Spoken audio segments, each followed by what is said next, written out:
बिस्मिल्लाहिर्रहमानिर्रहीम अस्सलामु अलैकुम वरहमतुल्लाहि वबरकातुहू। मैं इमरान खान केमिस्ट्री की क्लास में आपका वेलकम करता हूँ। आज केमिस्ट्री में हम लोग जो टॉपिक पढ़ने वाले हैं वो केमिस्ट्री का one of the most important topic है। किताबों में अक्सर मेटल नॉन मेटल के नाम से या मटेरियल के नाम से ये चैप्टर जाना जाता है। तो चैप्टर का हेडिंग है मटेरियल या मेटल्स एंड नॉन मेटल्स। तो पहला क्वेश्चन तो यहीं से राइज होता है कि किसे हम मेटल कहेंगे, किसे हम नॉन मेटल कहेंगे, आखिर ये क्या है। तो देखिए, दुनिया में जितने भी एलिमेंट है ना, उनको जब हम लोगों ने उनकी प्रॉपर्टी के बेस पर क्लासिफाई किया, वो प्रॉपर्टी फिजिकल और केमिकल प्रॉपर्टीज़ हो सकती है। तो पता ये चला कि दुनिया में जितने भी एलिमेंट हैं, चाहे वो नेचुरली या मैन मेड हो, ये सारे एलिमेंट जब क्लासिफाई हुए तो ये क्लासिफाई हुए तीन कैटेगरी में, यानी तीन टाइप में ये क्लासिफाई किए गए। इसी के एक क्लासिफिकेशन को या एक टाइप को हम लोग मेटल्स कहेंगे, दूसरे को हम लोग नॉन मेटल्स कहेंगे।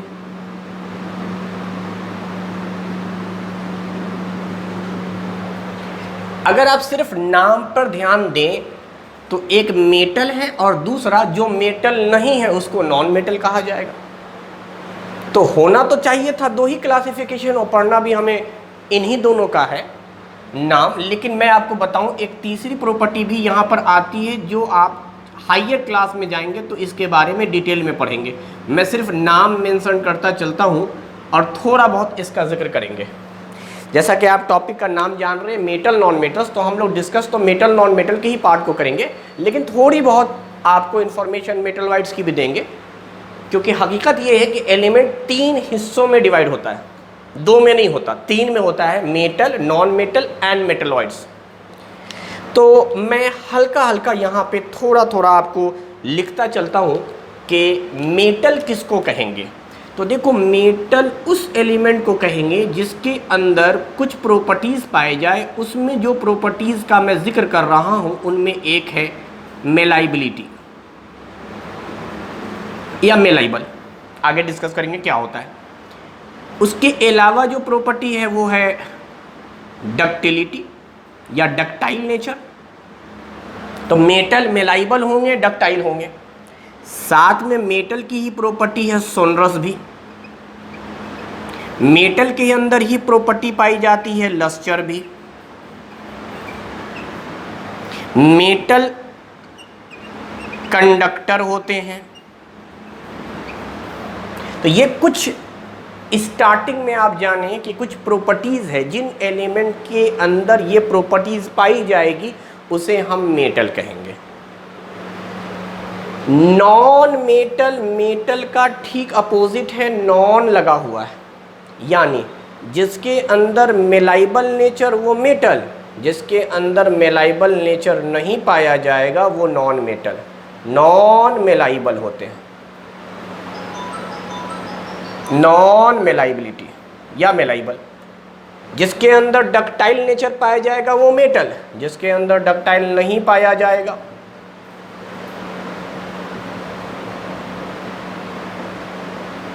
वो नॉन मेटल।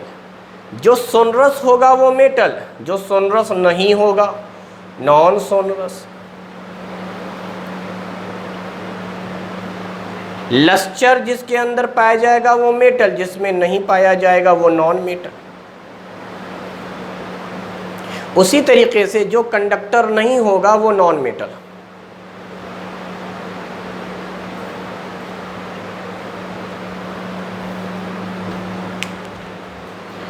तो एक तरफ हमने लिख दिया मेटल की प्रॉपर्टी, एक तरफ लिख दिया नॉन मेटल की प्रॉपर्टी। करना क्या था आपको, बस मेटल की प्रॉपर्टी जाननी थी।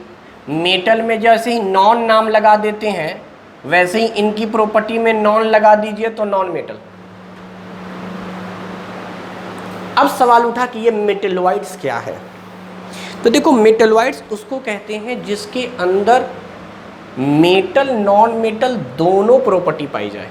अब ये बड़ी अजीबोगरीब बात होगी कि मेटल नॉन मेटल दोनों प्रॉपर्टी कैसे हो सकता है। मेटल में मैंने एक प्रॉपर्टी लिखी है मेलाइबल और दूसरी लिखी है नॉन मेलाइबल, तो इसमें ये कैसे हो सकता है कि ये एक साथ मेलाइबल भी हो और नॉन मेलाइबल भी हो। तो अभी आप जहन पे जोर ना दें, सिर्फ मैं लिख जो रहा हूँ उनको आप उतारते चलें। मैं आगे डिस्कस करूँगा ये सारी बात और ज़रूर मेंशन करूँगा कि मेटलॉइड्स में कैसी प्रॉपर्टी पाई जाती है। तो अभी आप लिखिए मेटलॉइड के बारे में कि elements having intermediate property.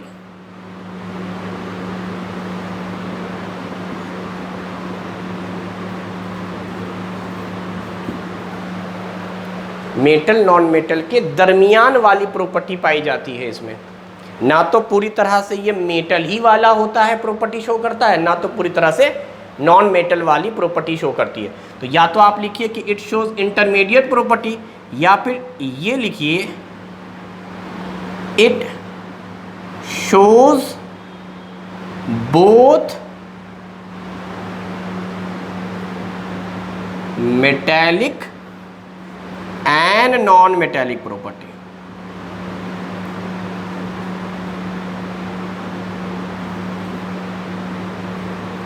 Metal और नॉन मेटल दोनों की जो प्रॉपर्टी शो करे, या मेटल नॉन मेटल के दरमियान वाली प्रॉपर्टी इंटरमीडिएट प्रॉपर्टी जो शो करे, उसे हम लोग मेटलॉइड्स कहते हैं। यही वजह है कि मेटलॉइड्स का दूसरा नाम सेमी मेटल भी है, यानी आधा मेटल होता है ये, क्योंकि ये आधी प्रॉपर्टी मेटल वाली शो करता है, इंटरमीडिएट थोड़ी बहुत मेटल वाली प्रॉपर्टी शो करता है, इसलिए इसको प्योर मेटल नहीं कहते हैं, सेमी मेटल कहते हैं, आधा मेटल है ये। तो जब ये आधा मेटल है तो फिर दूसरी तरफ इसको हम लोग आधा नॉन मेटल भी कह सकते थे, सेमी नॉन मेटल। तो मेटलॉइड के दो नाम आप और जाने प्रॉपर्टी वाइज कि या तो हम मेटलॉइड को सेमी मेटल कहेंगे या सेमी नॉन मेटल कहेंगे।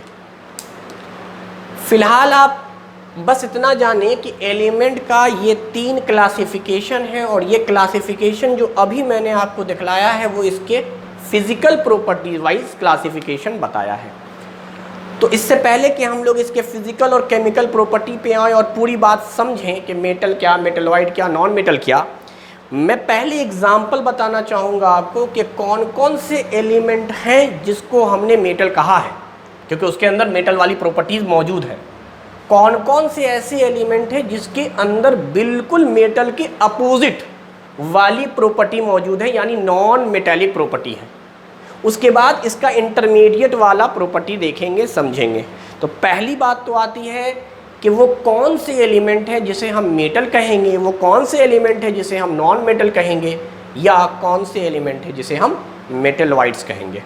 तो देखिए, ज़्यादातर जो एलिमेंट हैं वो मेटल्स हैं, यानी मेटल जो है एलिमेंट की अगर मैं टाइप की बात करूं तो उसमें मैक्सिमम एलिमेंट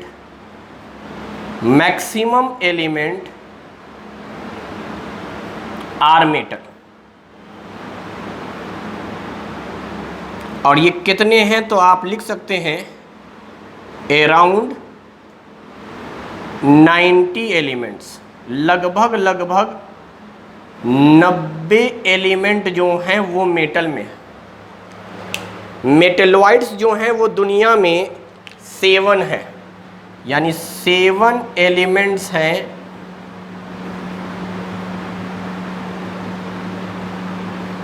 जिसे हम मेटलॉइड्स कहेंगे। वैसे अगर आप हायर क्लास में जाएंगे तो आप 7 नहीं 8 पढ़ेंगे, लेकिन अभी 10th क्लास तक, बल्कि 8, 9, 10th तक आप जो पढ़ते हैं वो 7 एलिमेंट्स पढ़ते हैं, बट इन रियल ये 8 एलिमेंट्स हैं। मेटलॉइड 8 है। अब वो कौन सा एक एलिमेंट है जो आपको हायर क्लास में पढ़ना है जाकर कि वो मेटलॉइड है, लेकिन लोअर क्लास में उसका जिक्र नहीं होता है, तो आप अपने सिलेबस के हिसाब से 7 मेटलॉइड समझें। अच्छा, नॉन मेटल कितने हैं तो 17 नॉन मेटल है। 17 एलिमेंट हैं जिसको हम लोग नॉन मेटल्स कहेंगे। तो हायर क्लास की अगर मैं बात करूं तो 17 और 8 25 हो गए, यानी पूरे पीरियोडिक टेबल में या पूरे एलिमेंटों की दुनिया में 25 एलिमेंट को आप हटा दीजिए, 25 एलिमेंट को हटा दीजिए, बाकी जितने बच गए दे ऑल आर मेटल्स। और कहते हैं अभी तक 118 एलिमेंट हैं, 118। तो अगर आप 118 में से 25 एलिमेंट घटाइएगा, या अगर आप अपने हिसाब से देखें 7 मेटलॉइड 17 नॉन मेटल, तो 24 एलिमेंट को घटा दीजिएगा तो आपको 92 93 के आसपास मिलेगा या 94। तो लगभग में मैंने बोला है कि मेटलॉइड और नॉन मेटल्स कम हैं कंपेयर टू मेटल्स। तो आप बस ये बात जानिएगा कि ज़्यादातर एलिमेंट जो है उसके अंदर मेटल वाली प्रॉपर्टी पाई जाती है, और कुछ ही एलिमेंट है जिसके अंदर नॉन मेटल वाली प्रॉपर्टी है, और बहुत ही कम है जिसके अंदर मेटलॉइड वाली प्रॉपर्टी पाई जाती है। खैर, वो कौन कौन से एलिमेंट हैं, हमें एलिमेंट का भी नाम जानना है। तो पीरियोडिक टेबल की मदद से मैं आपको क्लासिफिकेशन बताता हूँ एलिमेंट्स का, ताकि आपको नाम याद करने में, एग्जाम्पल याद करने में आसानी हो।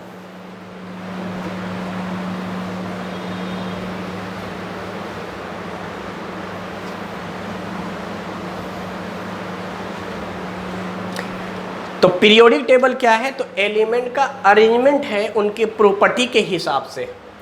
तो ये है हाइड्रोजन, इसी के ठीक नीचे है लिथियम, सिंबल है Li, फिर इसके नीचे है सोडियम Na, पोटेशियम K से लिखते हैं, कैलियम इसका नाम है लैटिन, इसका नाम नाइट्रियम है।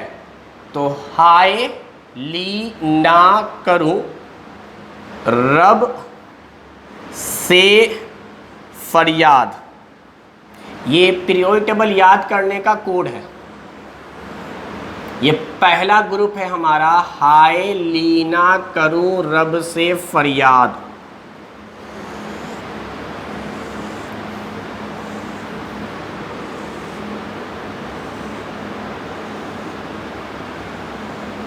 दूसरा ग्रुप स्टार्ट होता है लिथियम के बराबर से, यहाँ पे गैप है, इसको कहते हैं beryllium, magnesium, calcium, strontium, barium, radium.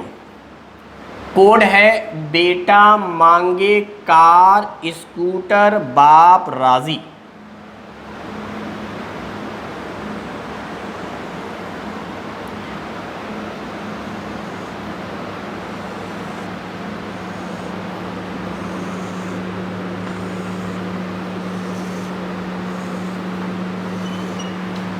कुछ एलिमेंट है जिसको मैं यहाँ पे लिख दूंगा। एक्चुअली पूरे पीरियोडिक टेबल को तो हमें पढ़ना नहीं है, तो कुछ इम्पॉर्टेंट चीज़ हैं जो पढ़ने हैं वो ज़रूर आप जानिए। जैसे इसका नाम हुआ स्कैंडियम,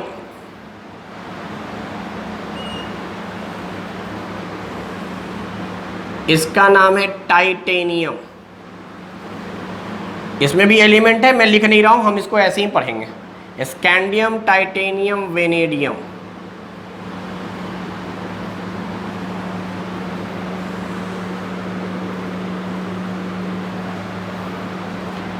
क्रोमियम Cr,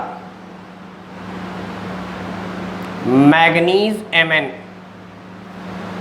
ये मैग्नीशियम है, मैग्नीशियम, ये है मैग्नीज, इसको आयरन बोलते हैं, सिंबल है Fe, आयरन। इसको कोबाल्ट बोलते हैं, C कैपिटल है, O स्मॉल है।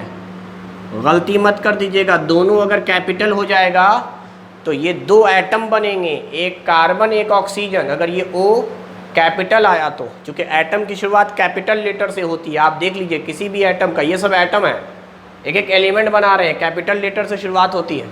तो कार्बन और ऑक्सीजन मिलेगा तो कार्बन मोनोऑक्साइड गैस बनेगा। कंफ्यूज मत होइएगा, अक्सर लड़के कंफ्यूज होते हैं, क्या ये कार्बन मोनोऑक्साइड गैस है? हाँ, ये कार्बन मोनोऑक्साइड गैस है, दो एटम है, एक कार्बन एक ऑक्सीजन।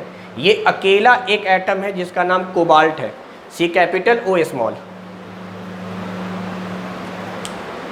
तो इसका नाम आयरन, इसका कोबाल्ट, इसका नाम निकेल, Ni, निकेल। यहाँ पर है कॉपर, Cu, कॉपर, और लास्ट में है जिंक, Zn, जिंक।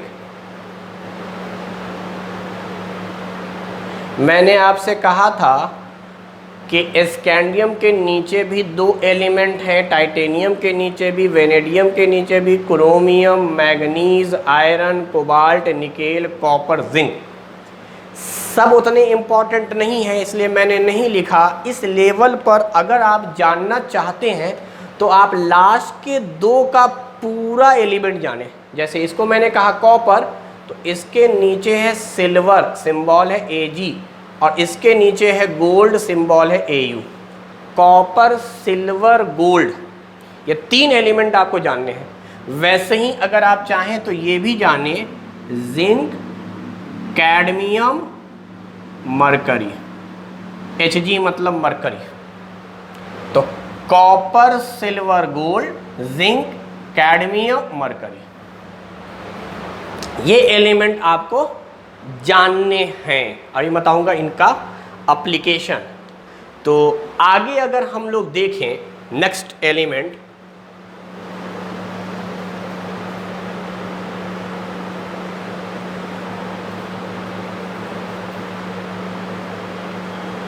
ये जो लाइन आ रहा है यहाँ पर है boron, aluminium, gallium, indium, thallium.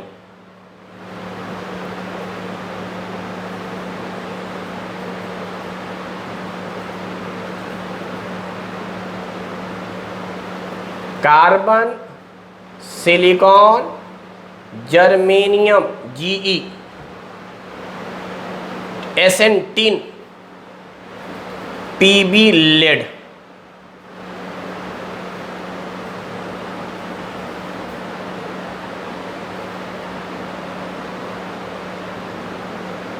Nitrogen, phosphorus, arsenic, antimony, bismuth.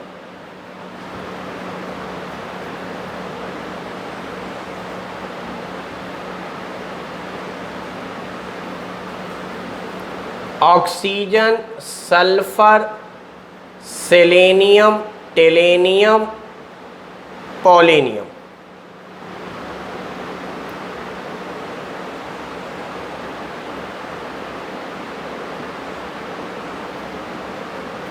Fluorine, chlorine, bromine, iodine, astatine, और आखिरी ग्रुप है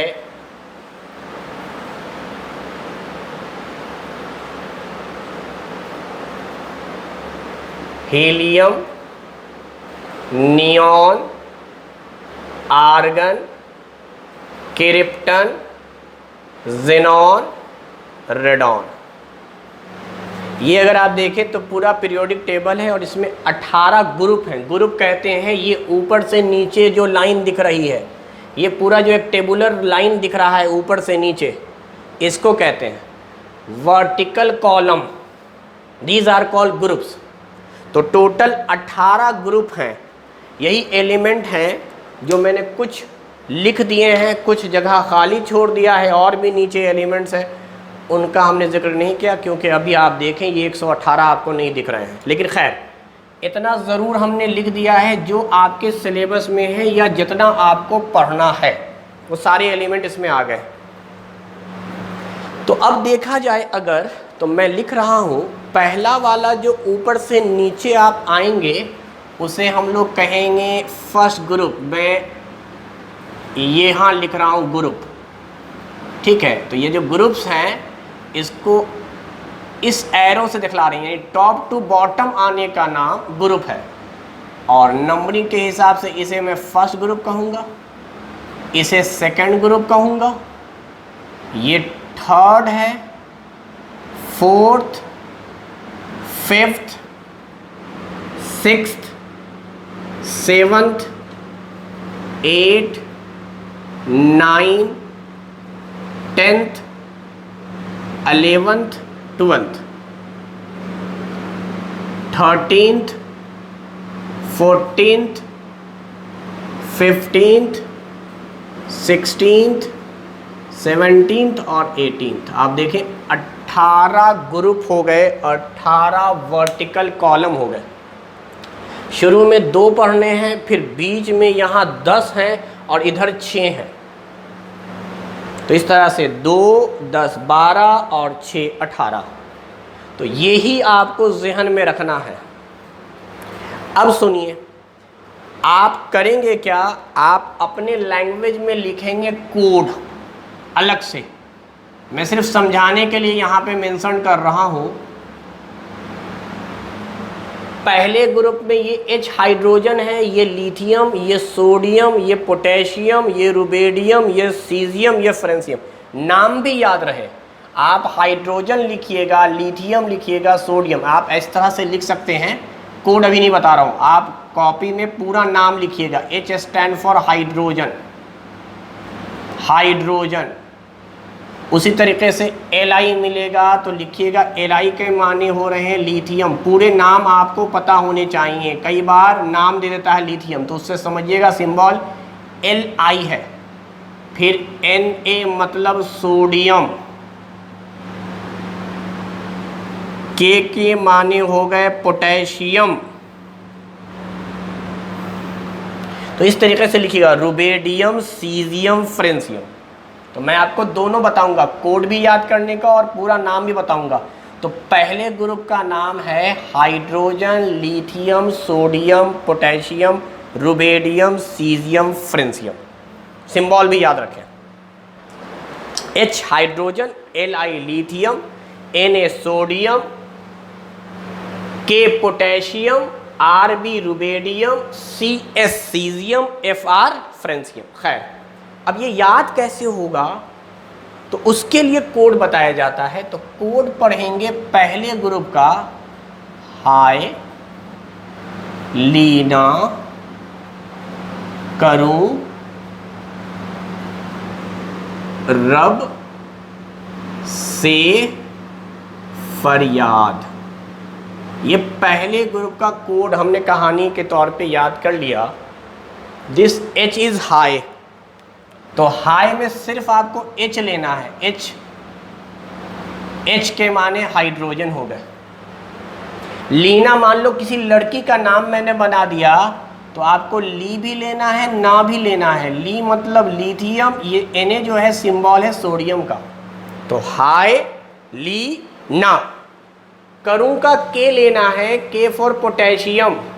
रब का Rb लेना है, रुबेडियम। ये जो से लिखा है ये सिंबल में Cs है,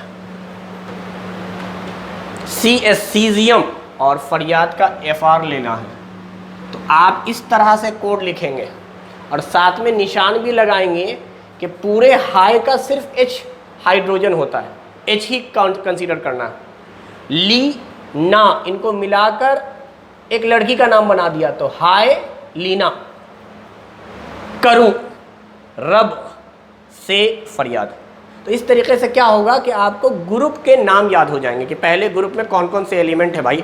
हाय, ली, ना, करूं, रब से फरियाद। अब जैसे ही याद हो गया, हाय मतलब H फॉर हाइड्रोजन, ली Li for lithium, Na means sodium. तो हाय लीना हो गया, करूं K पोटेशियम, रब Rb रुबेडियम, से Cs सीजियम और Fr फरियाद। तो ये पहले ग्रुप का कोड है। अब आ जाइए आप दूसरे ग्रुप पर। खुद से नाम लिखिएगा। Be को कहते हैं beryllium, Mg magnesium, Ca calcium, Sr strontium, Ba barium, Ra radium. Beryllium, magnesium, calcium, strontium, barium, radium. Beryllium, magnesium, calcium, strontium, barium, radium. पहले पूरा नाम जाने। Ra मतलब रेडियम, Ca मतलब कैल्शियम, Mg मतलब मैग्नीशियम। उसके बाद दूसरे ग्रुप का कोड लिखें बेटाडिन। बेटा मांगे कार स्कूटर बाप राजी। बेटा का बीई घेरेंगे, मांगे में एमजी, कार में सीए, स्कूटर में एसआर, बाप में बीए, राजी में आरए। यानी दूसरे ग्रुप का कोड है बेटा मांगे कार स्कूटर बाप राजी। ये पूरा 3 से लेकर 12 तक छोड़ दीजिए, इसको बाद में देखेंगे। हम 13वें ग्रुप पे आ जाएंगे, यानी पढ़ने के हिसाब से मेरा तीसरा ग्रुप, क्योंकि शुरू का 2 पढ़ा, फिर ये सब नहीं लिखवा रहे हैं, डायरेक्ट यहाँ आ रहे हैं तीसरे पर। वैसे है 13वां, लेकिन आप यूनिट डिजिट के हिसाब से सोचो ना, तीसरा पढ़ रहे हैं। तो इसका कोड पहले पूरा नाम जाने, boron, aluminium, gallium, indium, thallium. Boron, aluminium, gallium, indium, thallium. Code लिखिए, इनको मिलाकर लिखेंगे बाल, बाल, गंगा, इंडियन तिलक। नाम था बाल गंगा धर तिलक, मैंने धर हटाकर इंडियन डाल दिया है, तो कोड बन गया बाल गंगा इंडियन तिलक। बी से बाल, बी से बोरॉन, एल एल्यूमिनियम, मिलकर हो गए थे बाल, गंगा गैलियम, इंडियम, इंडिया से इंडियम, थैलियम, समझ में आ रहा है, तिलक को बोला गया है टीएल, थैलियम या तिलक। तो Bal Ganga Indian Tilak, boron, aluminium, gallium, indium, thallium. आते हैं 14th ग्रुप की तरफ। यहां बोलेंगे कैसी, पहले कोड पढ़ा देता हूँ। कोड है कैसी, इसको मिला के पढ़ो, जैसे यहाँ पर है बाल, वैसे इनको मिला के पढ़ो। कैसी, कैसी गीत सुनाऊं प्यारे बच्चों, कैसी गीत सुनाऊं प्यारे बच्चों। 14th ग्रुप का हो या चौथा ग्रुप का हो, यूनिट डिजिट के हिसाब से 4th। पहला था हाय लीना करो रब से फरियाद, दूसरा था बेटा मांगे कार स्कूटर बाप राजी, बाल गंगा इंडियन तिलक, कैसी गीत सुनाऊं प्यारे बच्चों, कैसी गीत सुनाऊं प्यारे बच्चों। पूरा नाम सुनो, carbon, silicon, germanium, tin, lead. Actually tin और लेड छोटे नाम है, इसलिए मैं लिख देता हूं यहाँ पे। ये टिन था, SN जिसका सिंबल है, और ये लेड है LED। PB is a symbol of lead, SN is a symbol of tin. तो कार्बन, सिलिकॉन, जर्मेनियम, टिन और लेड, जिसको कहा मैंने कैसी गीत सुनाऊं प्यारे बच्चों। 15वां ग्रुप या पढ़ने के हिसाब से 5वां ग्रुप है नाना, पापा, आंटी, सब बीमार। कोड है नाना, पापा, आंटी, सब बीमार। तो कोड आसान है याद करना, नाना, पापा, आंटी, सब बीमार। अब सुनिए, nitrogen, phosphorus, arsenic, AS aunty, इसको आर्सेनिक है। Antimony, antimony, bismuth. तो नाना, पापा, आंटी, सब बीमार, नाइट्रोजन, फास्फोरस, आर्सेनिक, एंटीमनी और बिस्मथ, BI फॉर बिस्मथ। अब आते हैं 16 ग्रुप की तरफ। इसको एक साथ पढ़ते हैं, उस से, मतलब उस आदमी से, जैसे होता है ना, उससे टीपो, मतलब नकल कर लो, छाप लो, टीप लो। तो यही कहा जा रहा, उससे टीपो, उससे टीपो, उससे टीपो। नाम है oxygen, sulphur, selenium, tellurium, polonium. Oxygen, sulphur, selenium, tellurium, polonium. 17वां ग्रुप और 18वां ग्रुप जनरली याद रहता है। 17वां ग्रुप है fluorine, chlorine, bromine, iodine, astatine. एकदम याद रहता है, fluorine, chlorine, bromine, iodine, astatine, fluorine, chlorine, bromine, iodine, astatine. फिर भी अगर कोई कोड याद करना चाहता है तो मैं बोलता हूँ fast food, cold drink, burger, ice cream ate, नीचे कोई अपना फेवरेट रेस्टोरेंट का नाम डाल दीजिए। तो आ गया 17वां ग्रुप का code, fast food, cold drink, burger, ice cream, eight. आते हैं 18वें ग्रुप की तरफ। ये सब गैस होते हैं जिसको इनर्ट गैस कहते हैं। हीलियम, नियॉन, आर्गन, क्रिप्टन, ज़ेडॉन, रेडॉन। इसका कोई कोड नहीं बनाया मैंने, ये मुझे ऐसे ही याद था बचपन से। 6 इनर्ट गैस, इसीलिए आप भी इसको अच्छा होगा ऐसे ही याद कर लें। हीलियम, नियॉन, आर्गन, क्रिप्टन, ज़ेडॉन, radon, these are 6 inert gas. 18वें ग्रुप में जो ये एलिमेंट हैं ये सब गैस हैं और रिएक्शन नहीं करती हैं, स्टेबल गैसेस हैं। इसीलिए इस पूरे ग्रुप को हम लोग कहते हैं इनर्ट गैस ग्रुप। ये 6 इनर्ट गैस है, सबके सब गैस है और इनर्ट नेचर की है। इस 17वें ग्रुप को हम लोग कहते हैं हेलोजन। हेलोजन, हेलोजन ग्रुप या हेलोजन फैमिली। 16वें ग्रुप का अगर चाहो तो नाम याद रख लो, कैल्कोजेन। कैल्कोजेन।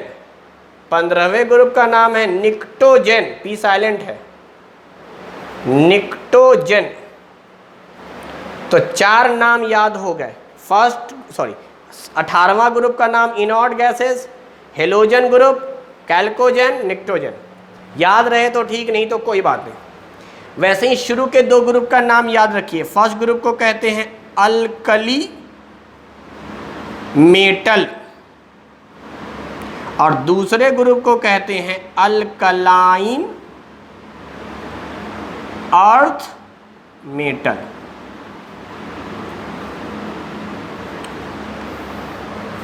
तो मैं जल्दी जल्दी से कोड पढ़ देता हूँ।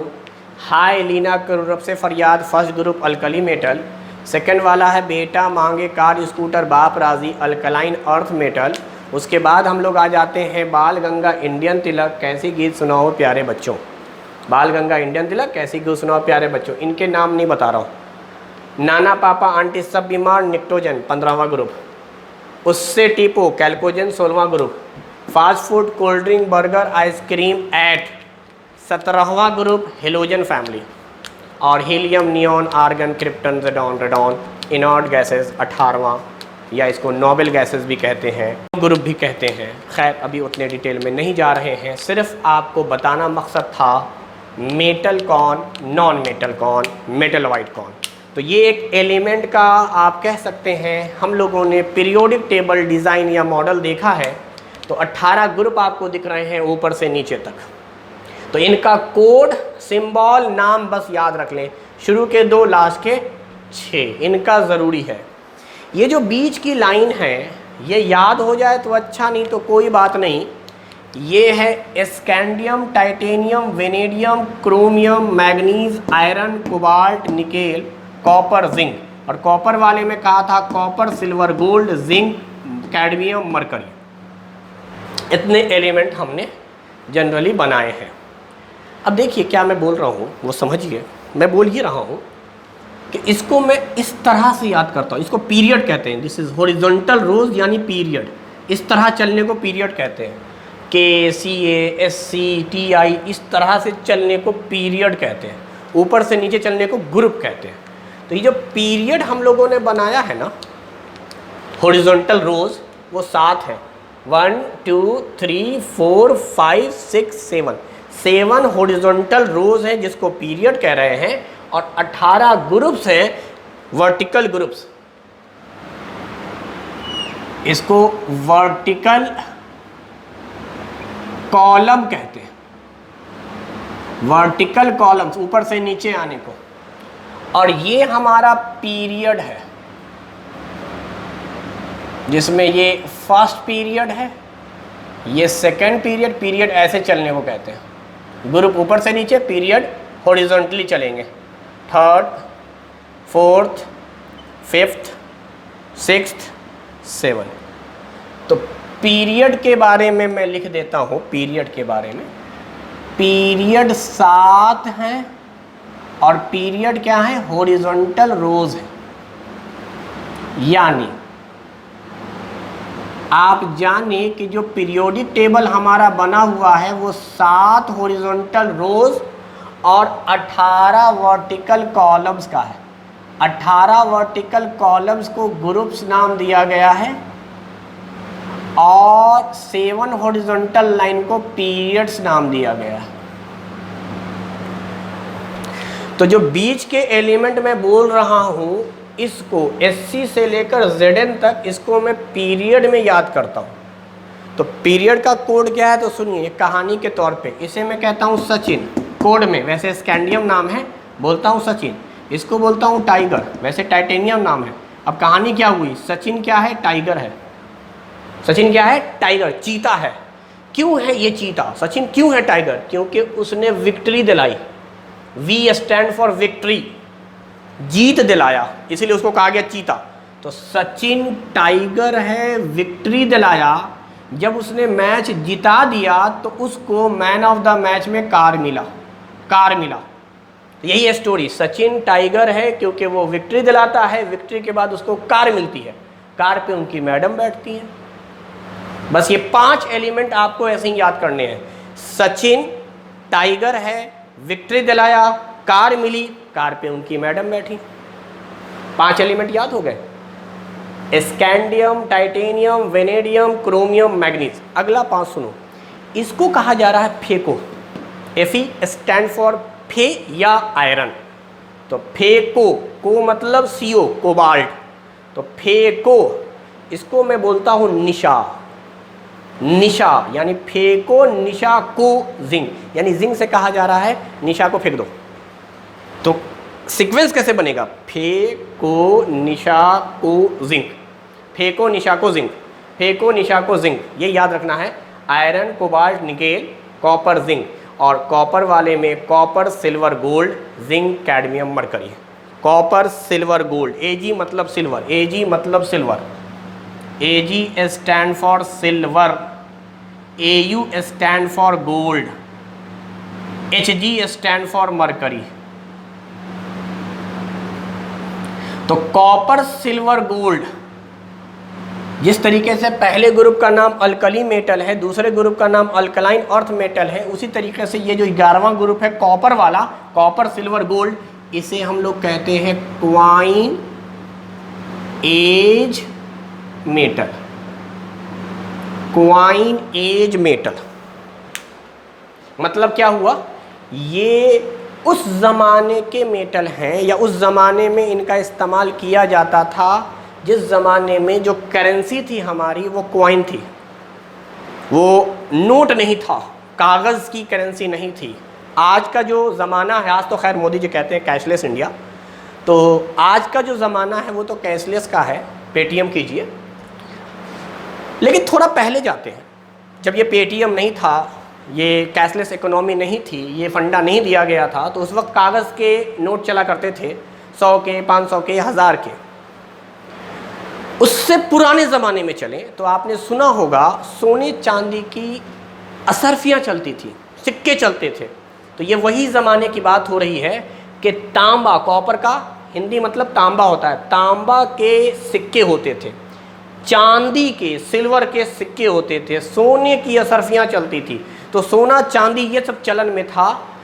तो कह सकते हैं कि इसको मैं सिक्के वाले ज़माने का मेटल कहता हूँ, क्वाइन एज मेटल्स। या यूँ समझो कि इनका इस्तेमाल करके सिक्के बनाए जाते थे, कॉइन्स बनाए जाते थे। और आखिरी ग्रुप को याद रखिएगा, जिंक, कैडमियम, मरकरी। तो कहने का मतलब ये है कि आपको इतने सारे नाम अगर ग्रुप के साथ याद हो जाते हैं तो आपके लिए ये चैप्टर बिल्कुल आसान हो जाएगा। तो इतनी सारी बातें आपको जहन में रखनी है। क्लियर? अब सवाल उठा कि हम मेटल किसको कहेंगे, विच वन इज मेटल। तो ग्रुप 1 से लेकर ग्रुप 15 तक मेटल है, यहाँ तक सब मेटल है, सब मेटल है। एक्सेप्शंस भी हैं कुछ, इसमें कोई इनकार नहीं कर रहा कि एक्सेप्शन नहीं है, एक्सेप्शंस हैं। तो मैं एक्सेप्शंस इधर बता रहा हूँ, इधर ये जिंक के बाद वाला जो यहाँ से शुरू हुआ है, बाल गंगा, इंडियन तिलक, कैसी गीत सुनाओ प्यारे बलम, इस तरह से इसको आप चाहो तो कह सकते हो it is P block element. इसे आप चाहो तो कहो पी ब्लॉक एलिमेंट।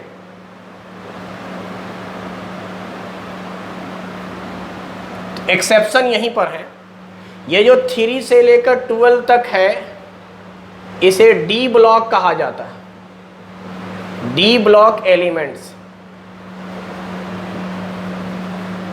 और ये जो शुरू के आपको 2 ग्रुप दिख रहे हैं, फर्स्ट और सेकंड, इनको एस ब्लॉक कहा जाता है। तो शुरू में एस ब्लॉक, फिर डी ब्लॉक, फिर पी ब्लॉक। मैं घेर दे रहा हूं boron, silicon, germanium, arsenic, antibody, tellurium, polonium और एस्टेटिन। झगड़ा इसी एस्टेटिन पर है। ये जो मैंने इधर घेरे हैं ये मेटलॉइड्स हैं, these are metalloids, these are metalloids, semi metals, semi non metals.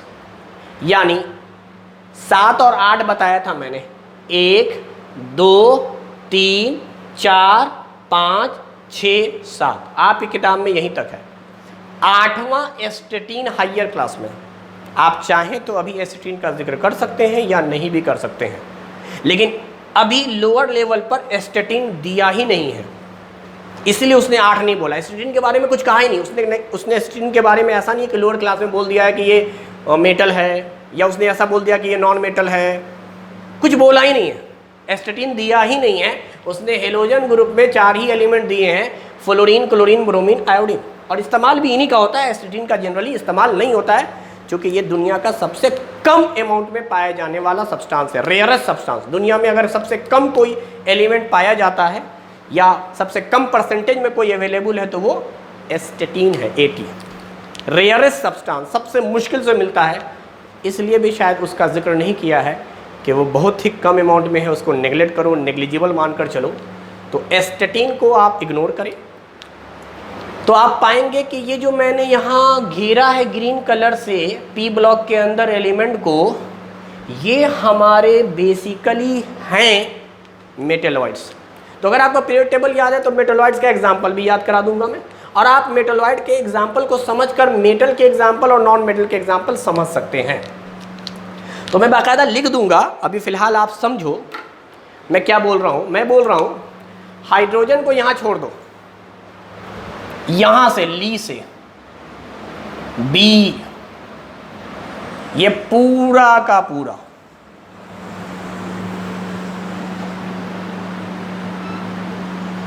these are metals, these are metals, ये पूरा मेटल है। फर्स्ट ग्रुप में हाइड्रोजन को छोड़कर सब मेटल है, इसीलिए इसका नाम है metal, alkali metal. Second group में सब का सब मेटल, अल्कलाइन अर्थ मेटल। ये पूरा D block metal, D block में सब metal, scandium, titanium, vanadium, chromium, manganese, iron, cobalt, nickel, copper, zinc, सब metal. Aluminium, gallium, indium, thallium, tin, lead, bismuth, these all are metals. ये जो हमने पढ़ा है ये सब के सब मेटल हैं, यानी मेलाइबल, डक्टाइल, सोनरस, ये सब नेचर के होंगे। तो दीज आर मेटल्स, ये पूरा क्लासिफिकेशन मेटल्स का है। और ये जो आपको दिख रहा है ये आपका एक तरह से मेटलॉइड या सेमी मेटल है, और इधर जो दिख रहा है सेमी मेटल के, ये पूरा these are non-metal, these are non-metals। तो नॉन मेटल बहुत कम है, गिनना बड़ा आसान है। एक हाइड्रोजन को भी आप नॉन मेटल मानिएगा, हाइड्रोजन भी नॉन मेटल है, जो इधर है, उसके अलावा सारे नॉन मेटल आपको यहां दिखेंगे।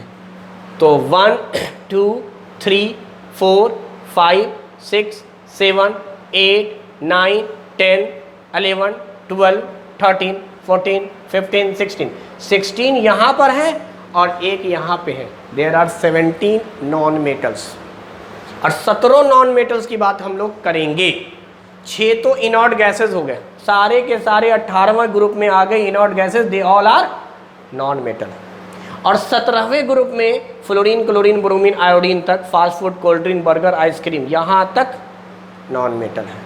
उसके बाद 14वें ग्रुप में कार्बन है, 15वें ग्रुप में 2, 16वें ग्रुप में 3, 17वें ग्रुप में 4। इस तरह से 14वें ग्रुप से नॉन मेटल एक्चुअली स्टार्ट हुआ है। अगर आप इस क्लासिफिकेशन को अच्छे से समझ ले तो आपको समझ में आ जाएगा कि इधर वाला जो क्लासिफिकेशन है दीज आर नॉन मेटल, यानी शुरू में आपको मेटल मिलेंगे, बाद में नॉन मेटल। तो पीरियोडिक टेबल का अगर आप कॉन्सेप्ट जानते हैं तो आप देखिए मेटल धीरे धीरे कन्वर्ट हुआ मेटलॉइड में और फिर नॉन मेटल में। कोई भी पीरियड में सोचो ना, पीरियड में चल रहे हैं, metal metal metal metal metal metal metal metal metal, gallium तक metal, metalloid metalloid, non metal non metal non metal. तो आप कहीं भी चले किसी भी ग्रुप में, metal metal metalloid non metals. तो पीरियड में चलने पर आपको क्या दिख रहा है कि मेटल नॉन मेटल में कन्वर्ट हो जा रहा है, यानी मेटेलिक प्रॉपर्टी कम होती चली गई और नॉन मेटेलिक प्रॉपर्टी बढ़ती चली गई। खैर बहरहाल, तो ये एग्जाम्पल हो गए। तो मेटल के एग्जाम्पल में क्या आएगा भाई? लिथियम, सोडियम, पोटेशियम, ज़्यादा फेमस तो यही तीनों हैं। इधर आएंगे तो बेरिलियम, मैग्नीशियम, कैल्शियम, बेरियम।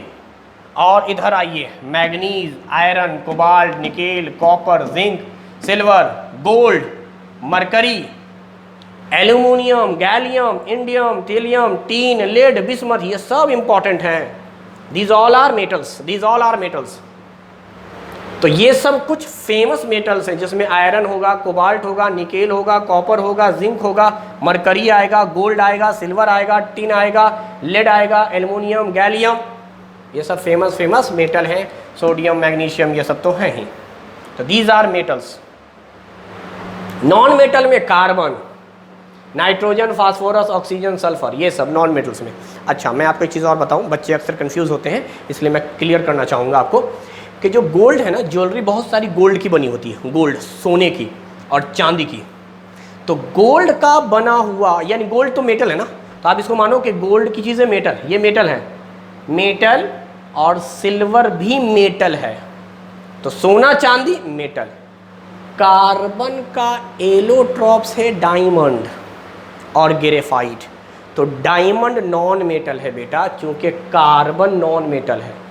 तो diamond non metal, but gold and silver are metals. तो ये एक क्लासिफिकेशन ज़रूर आप जाने। बाकी मैं आपको मेटलॉइड का कोड बता देता हूँ। इस पीरियोडिक टेबल में जब चले थे तो इसको मैंने कहा था बाल, तो ये बाल का ब है, ब, बाल बोला था ना, ब है, तो ब सी, इसको सी बोलूँगा चूँकि ये कैसी था, कैसी गीत, तो मैंने वही कोड रखा है। अब मैं बोल रहा हूँ बासी गीत। ये बा था ना, बाल गंगा में इसको बा बोला था, इसको कै, इसको सी बोला था, कै सी, तो कै की जगह ब लगाओ।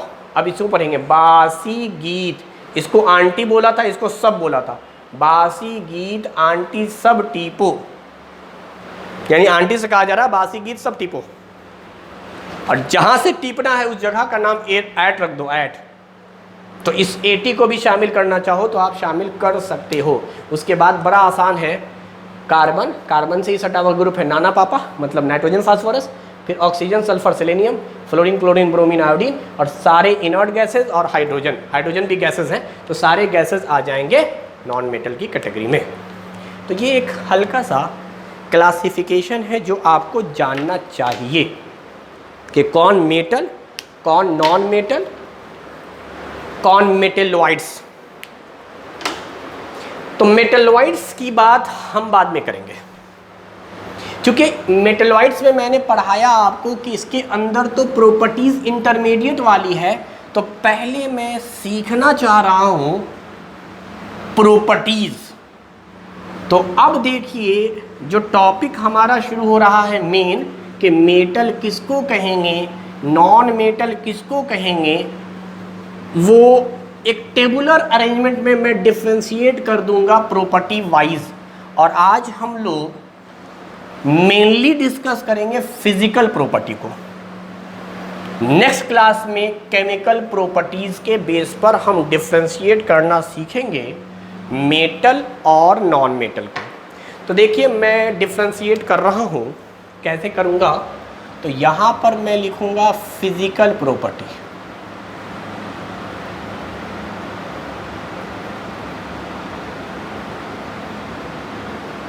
Physical properties.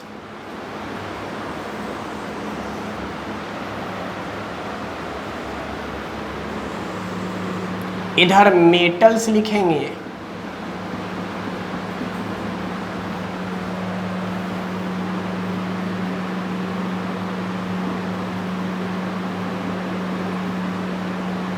इधर नॉन मेटल्स।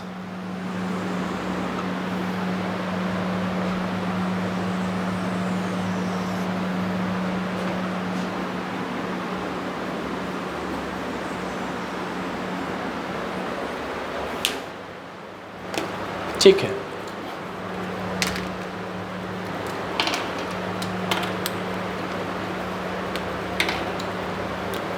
चलिए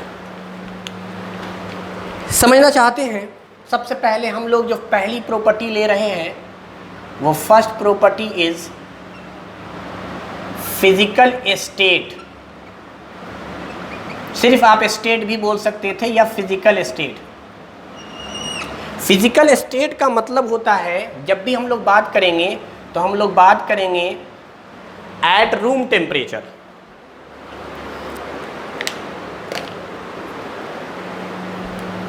फिजिकल स्टेट कहाँ? At room temperature. Room temperature कितना है?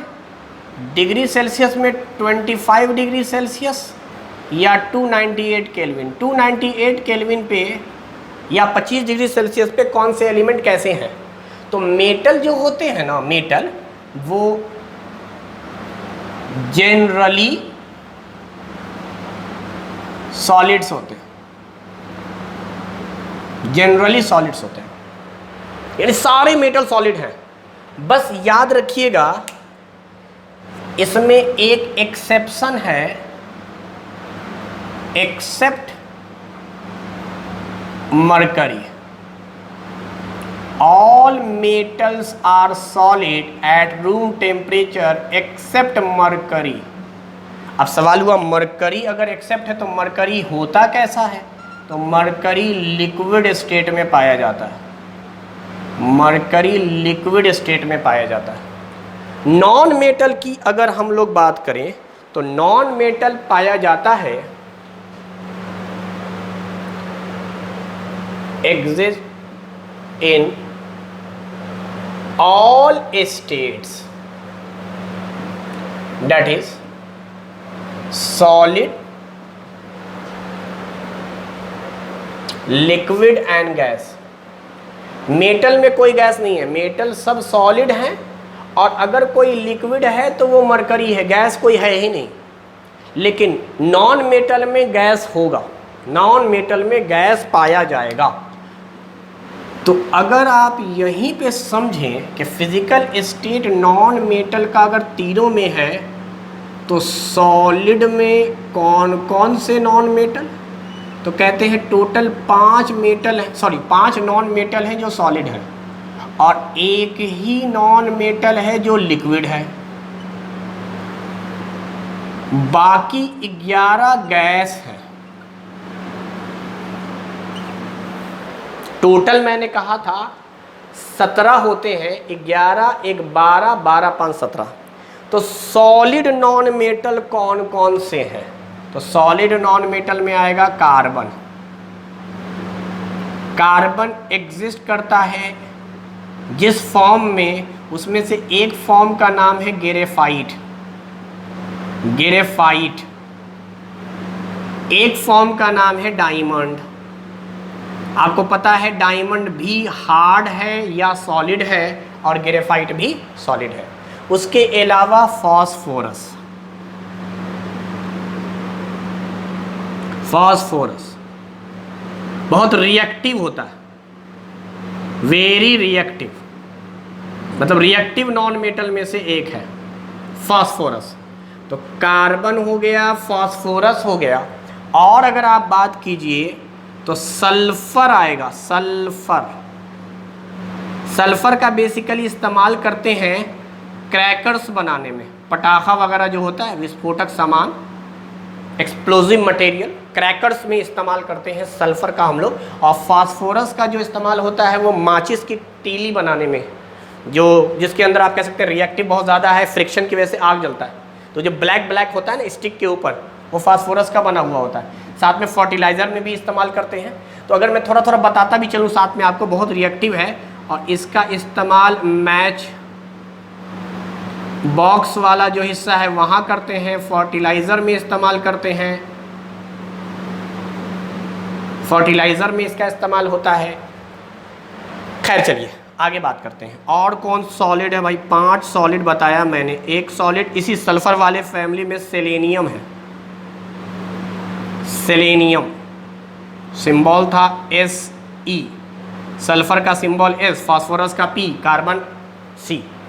आगे सुनो, कार्बन का सिंबल C है, फास्फोरस P है, सल्फर S है। फास्फोरस एग्जिस्ट करता है P4 में, सल्फर एग्जिस्ट करता है S8 में। याद रहे तो ठीक है ना, कोई बात नहीं, बस एग्जाम्पल आपको जानना है। आगे चलिए, आयोडीन, आयोडीन, आयोडीन I से रिप्रेजेंट करते हैं। ये एग्जिस्ट करता है I2 के फॉर्म में, I2 के फॉर्म में एग्जिस्ट करता है। तो आयोडीन का इस्तेमाल आप कहाँ करते हैं भाई? तो आयोडीन का इस्तेमाल किया जाता है एंटीसेप्टिक रूप में। जख्म वख्म को हील करने में इस्तेमाल होता है। कहीं पे कट गया, छट गया, जख्म हो गया तो आयोडीन का इस्तेमाल करते हैं। और उस वक्त ये आयोडीन कहलाता है टिंचर ऑफ आयोडीन। यानी करना क्या होता है टिंचर ऑफ आयोडीन में? याद रखिएगा, आयोडीन प्लस एल्कोहल, बहुत कम अमाउंट में आयोडीन होता है। आयोडीन और एल्कोहल का एक सॉल्यूशन तैयार करते हैं जो तकरीबन पर्पल कलर का होता है। पर्पल कलर का एक सॉल्यूशन तैयार करते हैं जिसको टिंचर ऑफ आयोडीन कहते हैं। आयोडीन प्लस एल्कोहल, आयोडीन ना के बराबर पाया जाता है, यानी 2 से 5% खाली आयोडीन होता है, बाकी एल्कोहल। एल्कोहल में भी इथाइल एल्कोहल जिससे शराब बनती है, इथाइल एल्कोहल डाला जाता है। तो iodine plus alcohol tincture of iodine हो गया। और आयोडीन का हम लोग इस्तेमाल करते हैं एंटीसेप्टिक के रूप में। मेडिसिन वाला वर्क है आयोडीन का, I2 के फॉर्म में पाया जाएगा, ये भी सॉलिड होगा। तो आप देखें total 5 solid, carbon, phosphorus, sulphur, selenium, iodine, 1 2 3 4 5, ये 5 हो गए। एक ही लिक्विड है डेट इज ब्रोमीन। मेटल भी एक ही लिक्विड था मरकरी, और यहां एक ही लिक्विड है ब्रोमीन। 11 गैस कौन कौन से हैं वो सुनिए। हाइड्रोजन एक गैस है, हाइड्रोजन सिंबल है H, पाया जाता है H2 के रूप में, जैसे ये I2 है ना वैसे ही। ब्रोमीन सिंबल है Br, पाया जाता है Br2 के फॉर्म में। अच्छा, हाइड्रोजन के बाद आइए ऑक्सीजन गैस, O कहिए, पाया जाएगा O2 के रूप में। ऑक्सीजन के बाद नाइट्रोजन गैस है, N पाया जाएगा N2 के रूप में। हाइड्रोजन हो गया, ऑक्सीजन हो गया, नाइट्रोजन हो गए। क्या यहाँ पर 3 गैस हम लोग लिख चुके हैं? अब आइए, हेलोजन में 2 गैस है, एक का नाम है फ्लोरीन, ये भी गैस है। एक गैस है क्लोरीन, Cl पाया जाएगा क्लोरीन, फ्लोरीन पाया जाएगा F2। तो अगर आपको पीरियड टेबल याद हो तो बड़ा आसान होगा। जनरली ये 3 गैस लोगों को पता होता है, हाइड्रोजन, ऑक्सीजन, नाइट्रोजन। उसके बाद 2 हेलोजन वाले हैं, फ्लोरीन, क्लोरीन। हेलोजन ग्रुप 17वां ग्रुप क्या बताया था? Fluorine, chlorine, bromine, iodine. तो यार ऐसा समझो कि फ्लोरीन, क्लोरीन, ब्रोमीन, आयोडीन और लास्ट में था एस्टेटीन। एस्टेटीन को तो मैंने कहा दुनिया का सबसे रेयरस्ट सब्सटेंस है और ये मेटलॉइड की कैटेगरी में आ रहा है। तो यहाँ पर गैस, गैस, लिक्विड, सॉलिड, यानी ऊपर से नीचे आओगे ना तो भारीपन होता चला जाएगा, साइज बढ़ता चला जाएगा। तो इसका मतलब 2 फ्लोरीन के बीच के गैप्स बहुत ज़्यादा थे इसलिए गैस था। क्लोरीन का साइज बड़ा हो गया, गैप कम हो गए। ब्रोमीन का साइज और बड़ा हो गया, गैप और कम हो गया। आयोडीन का साइज और बड़ा हो गया, गैप कम हो गया। गैप अगर कम होगा तो सॉलिड या हार्डनेस बढ़ती चली जाएगी। तो फ्लोरीन गैस है, क्लोरीन भी गैस है, ब्रोमीन लिक्विड है और आयोडीन सॉलिड है। सॉलिड तो आयोडीन को सॉलिड के कैटेगरी में रखा, ब्रोमीन को लिक्विड में, फ्लोरीन क्लोरीन को गैस में, फ्लोरीन क्लोरीन गैस में। और फ्लोरीन हल्की गैस है, क्लोरीन थोड़ी भारी गैस है। उसके अलावा इनॉर्ट गैसेस लिख दो, उसके अलावा लिख दो इनॉर्ट गैसेस। इनॉर्ट गैसेस के अंदर है helium, neon, argon, krypton, xenon, radon. अब गिन लो, यहाँ पर 6 गैसेस, 2 8 गैसेस और 3 11 गैसेस। मरकरी का अगर आप चाहें तो आपको बचपन से पता है कि मरकरी का इस्तेमाल कहाँ करते हैं। तो मरकरी जो लिक्विड है इसका इस्तेमाल किया जाता है used in thermometer.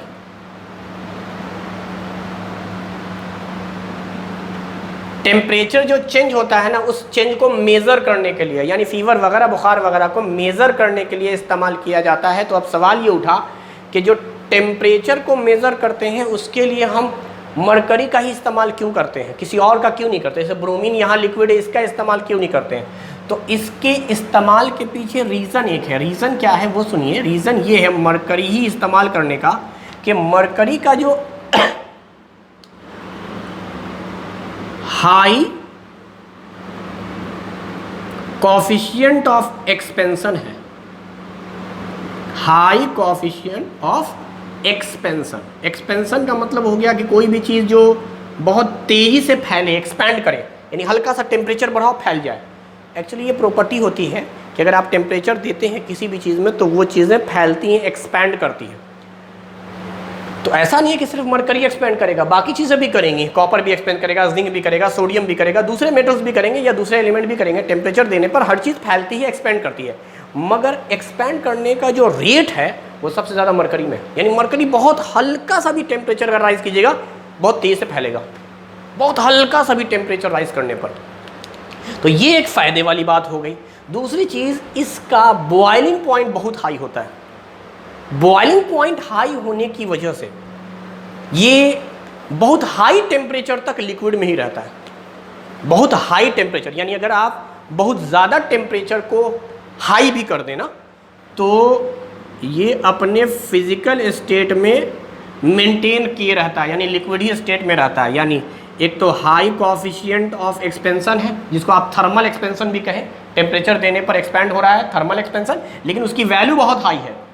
High value होने पर क्या होता है, बहुत स्मॉल टेम्परेचर बढ़ाने पर भी ये सिग्निफिकेंटली इंक्रीज कर जाता है, बढ़ जाता है। दूसरे मेटल में पता भी नहीं चल पाएगा, वो बहुत कम बढ़ेगा, नेग्लिजिबल इंक्रीज करेगा, तो हम डिस्टिंग्विश नहीं कर पाएंगे।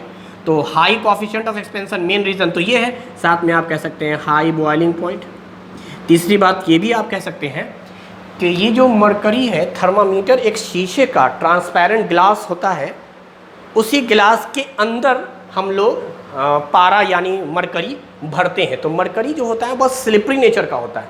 तो स्लिपरी नेचर होने की वजह से एक्सपेंशन बहुत जल्दी हो रहा है और साथ में स्टिक नहीं हो पा रहा है। स्लिपरी नेचर जो होता है ना वो चिपकता नहीं है, यानी नॉन स्टिकी नेचर।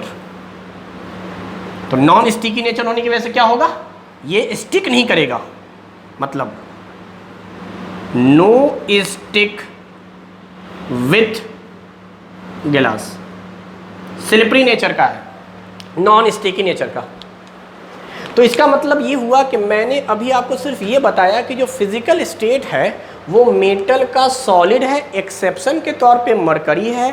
और मरकरी का थर्मल एक्सपेंशन वैल्यू बहुत ज़्यादा होता है, स्मॉल सा टेम्परेचर राइज करते हैं, बहुत अच्छा खासा सिग्निफिकेंट मैनर में डिस्टिंग्विश करना बड़ा आसान होता है हमें। वो स्लिपरी नेचर होता है, वो फैल जाता है, जिसकी वजह से हम मेज़र कर लेते हैं टेम्परेचर के चेंजेस को, कि टेम्परेचर में कितना चेंजेस हुआ। तो मरकरी का थर्मामीटर में इस्तेमाल किया जाता है, मतलब लिक्विड है तो भी इसका एक ख़ास फ़ायदा है, रोल है, हम इस्तेमाल कर लेते हैं। नॉन मेटल तीनों स्टेट में पाए जाते हैं। ब्रोमीन अकेला लिक्विड है जो कि नॉन मेटल है, उसके अलावा carbon, phosphorus, sulphur, selenium, iodine ये सब सॉलिड है। कार्बन तो सॉलिड वाले एलोट्रॉप्स फॉर्म में, वहाँ से याद हो जाएगा। फास्फोरस का फर्टिलाइजर में इस्तेमाल करते हैं, और जो मैच स्टिक होता है ना उसमें आप देखते होंगे कि वो ब्लैक ऐसा, वो सॉलिड ही है, ये सब सॉलिड में इस्तेमाल होता है। सल्फर का बताया मैंने सॉलिड नेचर है, क्रैकर्स में इस्तेमाल करते हैं। आयोडीन एंटीसेप्टिक के रूप में इस्तेमाल किया जाता है। टिंचर ऑफ आयोडीन के सॉल्यूशन में पर्पल कलर का सॉल्यूशन होता है, आयोडीन थोड़ा सा डाला जाता है एल्कोहल के अंदर। तो ये हो गए हमारे 5 सॉलिड, ये लिक्विड, और इधर बाकी 11 नॉन गैसेज हैं, हीलियम, नियॉन, आर्गन, क्रिप्टन, ज़ेटॉन, रेडॉन, और 2 हेलोजन गैसेज हैं, फ्लोरीन, क्लोरीन, और साथ में ये 3 गैसेज हाइड्रोजन, ऑक्सीजन और नाइट्रोजन दिख रहे हैं। तो कुल मिलाकर फिजिकल स्टेट वाला हम लोगों ने प्रॉपर्टी डील कर लिया। तो हर प्रॉपर्टी को थोड़ा डिटेल में पढ़ेंगे। ये पहली प्रॉपर्टी थी फिजिकल स्टेट। चलिए आगे सुनिए दूसरी प्रॉपर्टी।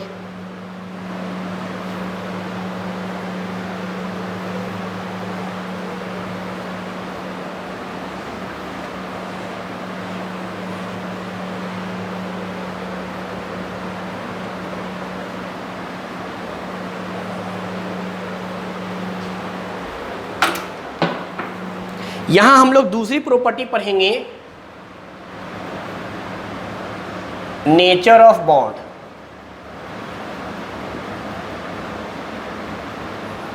मेटल अगर सॉलिड है तो उसके पीछे रीजन क्या है, तो कहते हैं मेटल के अंदर जो होते हैं ना एलिमेंट्स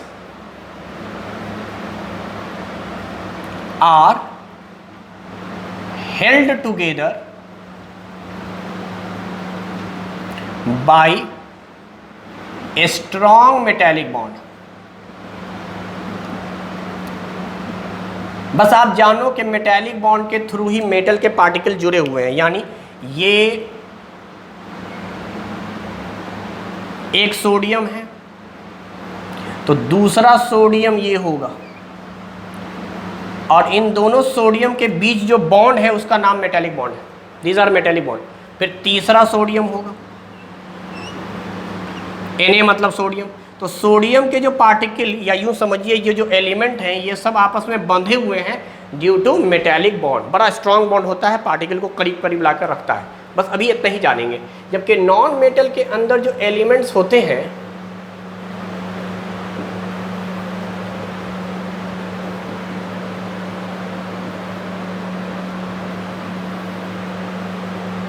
कोवैलेंट बॉन्ड बनाते हैं।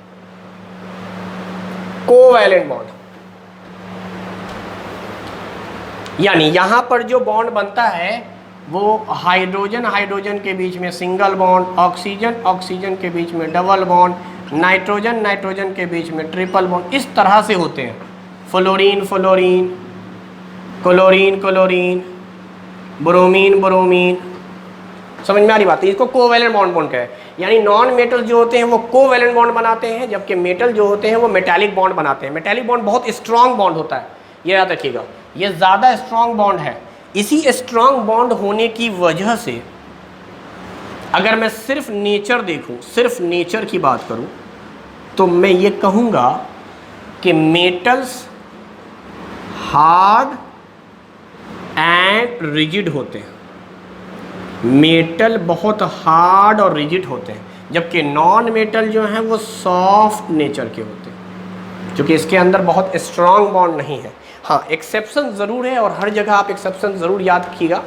Metal are generally hard and rigid but few exception are there. कुछ एक्सेप्शन हैं मेटल के अंदर, कुछ एक्सेप्शन हैं। वो एक्सेप्शन क्या है वो सुनिए। मैं 3-4 एक्सेप्शन पढ़ा रहा हूँ। पहले ग्रुप में 3 एक्सेप्शन। फर्स्ट ग्रुप में लिथियम, सोडियम, पोटेशियम। और भी एक्सेप्शन है जैसे गैलियम और मरकरी Hg। देखो लिथियम, सोडियम, पोटेशियम ये तीनों जो है ना ये सॉफ्ट नेचर के होते हैं, ये बहुत हार्ड नहीं है। फर्स्ट ग्रुप में आपने पढ़ा था हाई लीना करुण रब से फरिया, उसमें हाई तो छोड़ दीजिए, H हाइड्रोजन होता है। उसके बाद देखिए ली ना करूँ, दीज आर सॉफ्ट मेटल, इतने सॉफ्ट हैं कि इनको चाकू से, नाइफ से काटा जा सकता है, इतने ज़्यादा सॉफ्ट होते हैं। अच्छा, गैलियम जो है उसका कह सकते हैं इसलिए सॉफ्ट नेचर है क्योंकि इसका मेल्टिंग पॉइंट बहुत लो है, बहुत ही कम, और ये तो लिक्विड ही होता है भाई, हार्ड है ही नहीं। मरकरी पढ़ा था अभी हमने एक्सेप्शन के तौर पर, तो मरकरी लिक्विड स्टेट में पाया जा रहा है तो हार्ड नहीं हुआ। गैलियम का मेल्टिंग पॉइंट आप यूँ समझिए, बाल गंगा वाला है गैलियम, एल्युमिनियम के ठीक नीचे। तो गैलियम का melting point 25 degree Celsius temperature से थोड़ा सा ज़्यादा है, रूम टेम्परेचर से थोड़ा सा ज़्यादा है, यानी अगर हाथ पे लेकर रब कर दीजिए तो ये मेल्ट कर जाएगा, मतलब लिक्विड स्टेट में आ जाएगा। तो सॉफ्ट में लिथियम, सोडियम, पोटेशियम बेहतरीन एग्जाम्पल है। इसके अलावा सब हार्ड है, एल्युमिनियम हार्ड में आ जाएगा, कैल्शियम हार्ड में आ जाएगा, जिंक हार्ड में आ जाएगा, कॉपर, आयरन, ये सब हार्ड है। तो सारे मेटल हार्ड हैं with few exception, and these exceptions are first group element lithium, sodium, potassium, lithium, sodium, potassium। अच्छा, नॉन मेटल में मैंने लिखवाया कि सब के सब सॉफ्ट होंगे, कोवेलेंट बॉन्ड से बने हुए। कोवेलेंट बॉन्ड बहुत स्ट्रॉन्ग बॉन्ड नहीं है, मेटालिक के मुकाबले में बहुत स्ट्रॉन्ग बॉन्ड नहीं है, बट यहाँ पर भी एक्सेप्शन है, एक्सेप्शन है। और एक्सेप्शन क्या है? कार्बन का एक एलोट्रॉस पढ़ाया मैंने, डायमंड। डायमंड, डायमंड के माने कार्बन से है, डायमंड का भी सिंबल सी ही है, ग्रेफाइट का भी सिंबल सी है। अच्छा, डायमंड को कहते हैं हार्डेस्ट सब्सटेंस। दुनिया में सबसे ज़्यादा अगर कोई हार्ड है तो वो डायमंड है, हार्डेस्ट सब्सटेंस। बाकी सारे नॉन मेटल सॉफ्ट होंगे, डायमंड यानी कार्बन का जो एलोट्रॉपिक फॉर्म है वो हार्ड होगा। और भी प्रॉपर्टीज की तरफ चलें। जब मुझे पता चल गया कि ये काफी ज्यादा हार्ड है तो इसका मतलब ये हुआ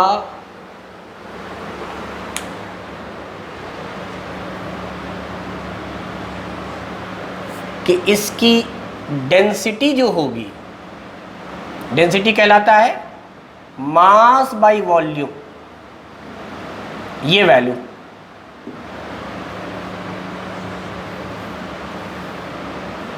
melting point and boiling point, melting and boiling point.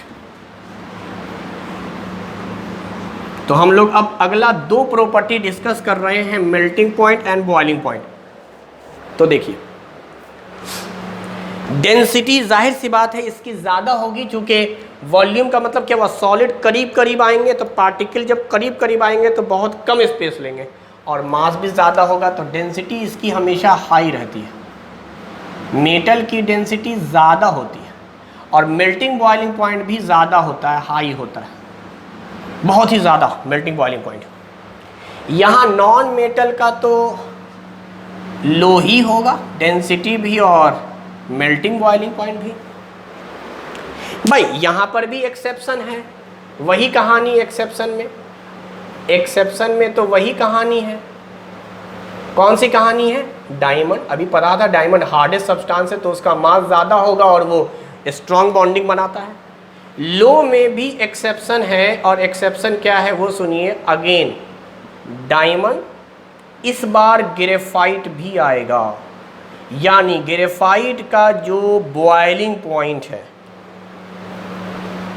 वो डायमंड से भी ज़्यादा है। ये अपने आप में बड़ी इंटरेस्टिंग बात है, ये अपने आप में बड़ी इंटरेस्टिंग बात है। ग्रेफाइट होता सॉफ्ट नेचर का है, ग्रेफाइट सॉफ्ट नेचर का है, डायमंड हार्ड नेचर का है, फिर भी मैं मेल्टिंग पॉइंट की बात करूंगा। ग्रेफाइट जिसका नेचर सॉफ्ट है फिर भी इसकी मेल्टिंग पॉइंट की अगर मैं बात करूं तो ये पाया जाता है लगभग 3700 डिग्री सेल्सियस। किताबों में अलग अलग है, 4000 तक दिया हुआ है। मैं ज़्यादा ऑथेंटिक जो बुक होती है फॉरेन राइटर्स की बुक, उसके हिसाब से बता रहा हूँ कि प्रैक्टिकली 3700 या उसके ऊपर 38-3900 डिग्री सेल्सियस पर ये मेल्ट होता है। This is the melting point of graphite.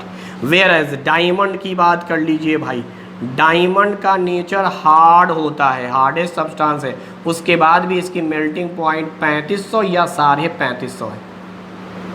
तो ये भी अपने आप में बड़ा इंपॉर्टेंट क्वेश्चन बनता है कि डायमंड और ग्रेफाइट में किसकी मेल्टिंग पॉइंट ज़्यादा है, तो जवाब होगा ग्रेफाइट, ग्रेफाइट की मेल्टिंग पॉइंट।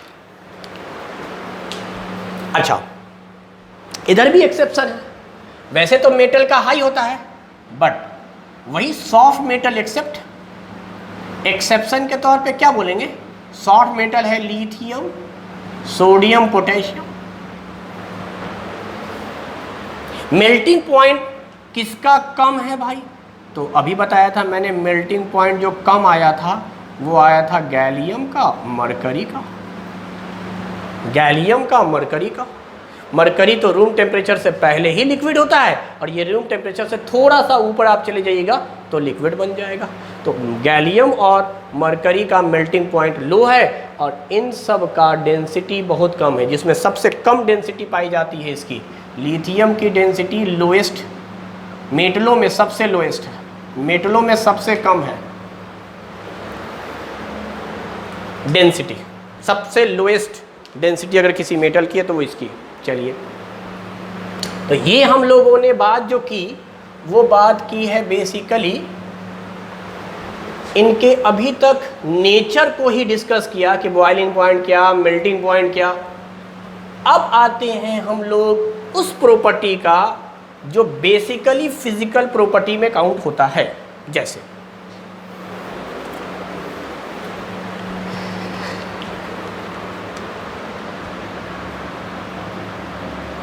कितनी प्रॉपर्टी हो गई थी, 5 6 सीक्वेंस देख लीजिएगा, 5 6 जो भी है। 12 कहते हैं property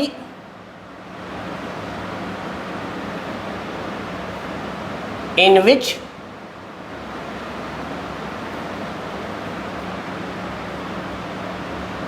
shape change into thin sheet by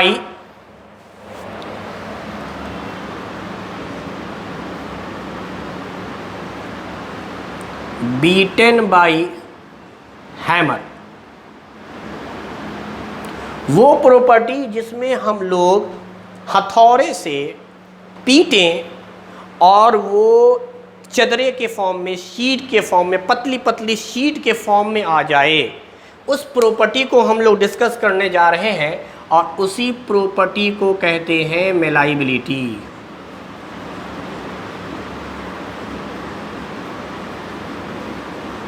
वो प्रॉपर्टी जिसमें आप पीट कर हथौड़े से शेप चेंज कर दें और वो शेप कैसा आ जाए, थिन शीट लाइक स्ट्रक्चर आ जाए, तो कहते हैं yes metal has tendency of मेलाइबल।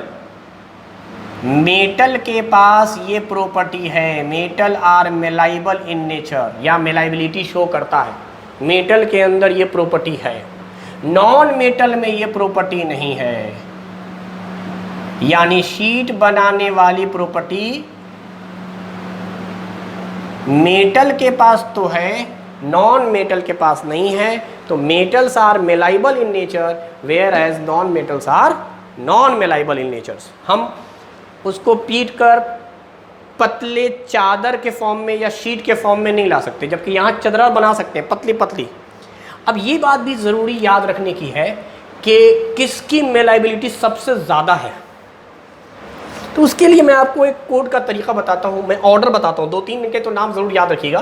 तो आप याद करो, आपको जो पढ़ाया गया, मैं पैटर्न बताता हूँ। तो आपको पढ़ाया गया होगा कॉपर, सिल्वर, गोल्ड, इसीलिए मैंने पढ़ाया था coinage metal, copper, silver gold पढ़ाया गया। आपको इसी पैटर्न में याद रखना है, यानी सबसे ज्यादा किसका है? गोल्ड का, फिर किसका है? सिल्वर का। कॉपर का नहीं है, एक्चुअली कॉपर का नहीं है, एक्चुअली बेलाइबल के अंदर आपको एक चेंजेस करना है, ये याद रखना है, कॉपर सिल्वर गोल्ड। लेकिन मैं मेलाइबल का ऑर्डर याद करने को कह रहा हूँ। आपने गोल्ड लिखा, गोल्ड की मेलाइबिलिटी सबसे ज़्यादा, फिर सिल्वर लिखिए। बस आपको याद रखना है मेलाइबल में कॉपर से ठीक पहले एल्युमिनियम आ जाता है। ये मैं बताऊंगा तो आप कुछ पैटर्न में याद रखिएगा इनको। फिर कॉपर, कम से कम 3-4 लाइन से याद रखने हैं, यानी सबसे ज़्यादा मोस्ट मेलाइबल ये है। कौन सा मेटल मोस्ट मेलाइबल है? तो गोल्ड इज मोस्ट मेलाइबल मेटल। सबसे ज़्यादा अगर मेलाइबिलिटी किसी मेटल की है तो वो गोल्ड की है, गोल्ड की है। यानी पतला पतला हम शीट बना सकते हैं गोल्ड का, सबसे पतला गोल्ड का बन सकता है। उसके बाद सिल्वर के अंदर वो प्रॉपर्टी है, फिर एल्युमिनियम, फिर कॉपर। तो याद रखना क्या है? कॉपर सिल्वर गोल्ड, बीच में एल्युमिनियम आ गया है, बीच में, बीच में। ये याद रखना है आपको ऑर्डर में। यहाँ तो नॉन मेलाइबल है, ये तो मेलाइबल है ही नहीं, इसलिए इसकी जिक्र ही नहीं करना कि यहाँ ऑर्डर क्या होगा मेलाइबिलिटी का। ये मेलाइबिलिटी का ऑर्डर हमने लिखा है कि सबसे ज़्यादा, उससे कम, उससे कम, उससे कम, यानी ऊपर से नीचे आइएगा, डिक्रीजिंग ऑर्डर में हमने मेलाइबिलिटी का ऑर्डर लिख दिया। अब चलिए यहीं पे पढ़ते हैं next property, that is 7th property.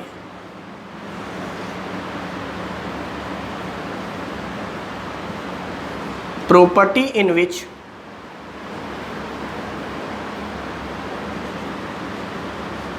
shape is converted into, अब हमें शीट नहीं बनाना बल्कि वायर बनाना है। वायर से मुराद सिलेंड्रिकल शेप, सिलेंड्रिकल शेप देना है, जैसे वायर का होता है, पतला पतला वायर बनाना है। और इस प्रॉपर्टी को डक्टिलिटी कहते हैं, यानी डक्टाइल नेचर। तो कहेंगे yes metal are ductile in nature, whereas non metal are non ductile. Metal malleable भी है, मेटल डक्टाइल भी है। मेटल के अंदर दोनों प्रॉपर्टी है। आप हैमर के मदद से इसको शीट में कन्वर्ट कर सकते हैं, शीट के बाद फिर आप इसको वायर में कन्वर्ट कर सकते हैं, पतला पतला वायर बना सकते हैं। अब इम्पॉर्टेंट चीज़ फिर ये आ गई कि सबसे ज़्यादा डक्टाइल मेटल कौन सा। फिर वही कहानी, सुनिए क्या करेंगे इसके लिए भी। इसके लिए तो ये वाला कोड है कॉपर सिल्वर गोल्ड, यहाँ पर भी यही काम करेंगे, कॉपर सिल्वर गोल्ड। इस बार सबसे ज्यादा गोल्ड, फिर सिल्वर। इस बार बीच में आपको आयरन ले आना है। आयरन के रॉड होते हैं, आयरन एक्चुअली सिलेंडर शेप में होता है, आप सोचिए लोहा, लोहा। तो आयरन बेटा याद रखना है, यहां लाना है आयरन, आयरन, फिर कॉपर, फिर कॉपर। ये ऑर्डर है, जिस ऑर्डर के हिसाब से आपको जवाब देना है। तो दिस सबसे ज्यादा आपको मेलाइबल कौन लगा? गोल्ड। सबसे ज्यादा डक्टाइल कौन? गोल्ड। गोल्ड सबसे ज्यादा डक्टाइल है, यानी मोस्ट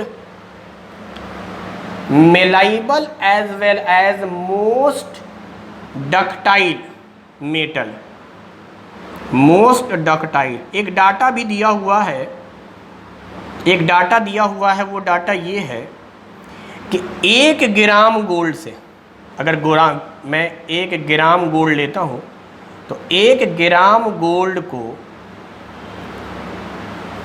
अगर हम वायर में कन्वर्ट करें तो उस वायर की जो लेंथ आवेगी, वायर की जो लेंथ आवेगी वो होगी अप्रोक्सीमेटली 2100 मीटर, जिसको नियरली लोग 2000 मीटर यानी 2 किलोमीटर कहेंगे। कुछ किताबों में ये 2300 मीटर भी है, वैसे एक्यूरेट 2100 है।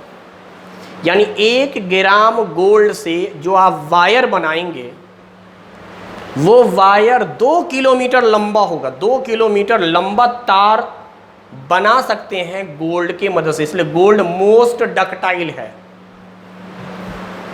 एक्चुअली अगर मैं आपको रिसेंट डिस्कवरी बताऊं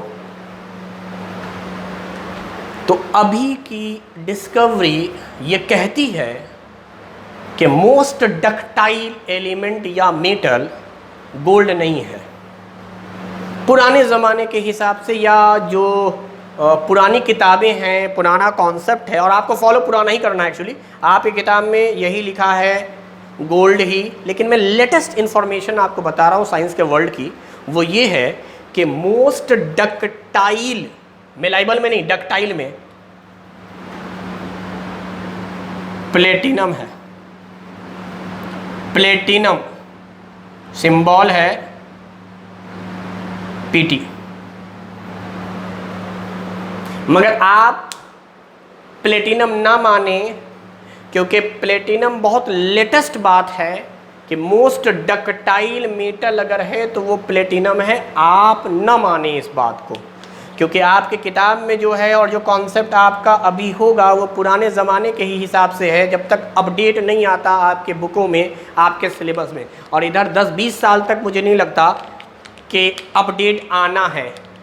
तो आप 10-20 साल के बाद अगर अपडेट होता है तो शायद प्लेटिनम माना जाएगा। अभी के कॉन्सेप्ट के हिसाब से आप गोल्ड माने। अगर एग्ज़ाम में ऑप्शन में पीटी आता है और गोल्ड रहता है तो आप गोल्ड मारेंगे।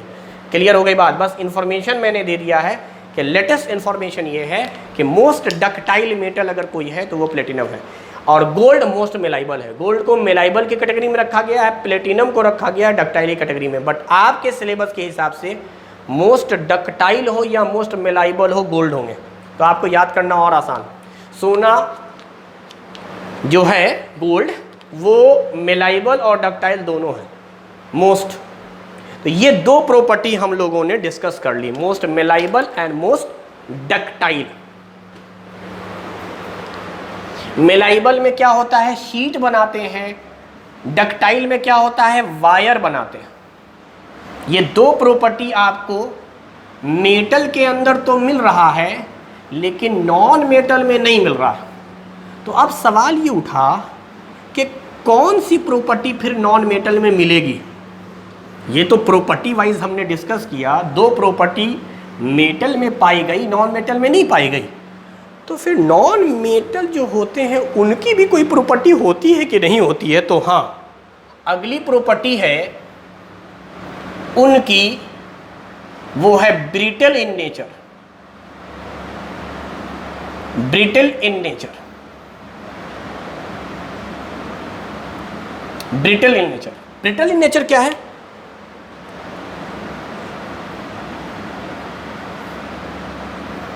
जो टूट जाए।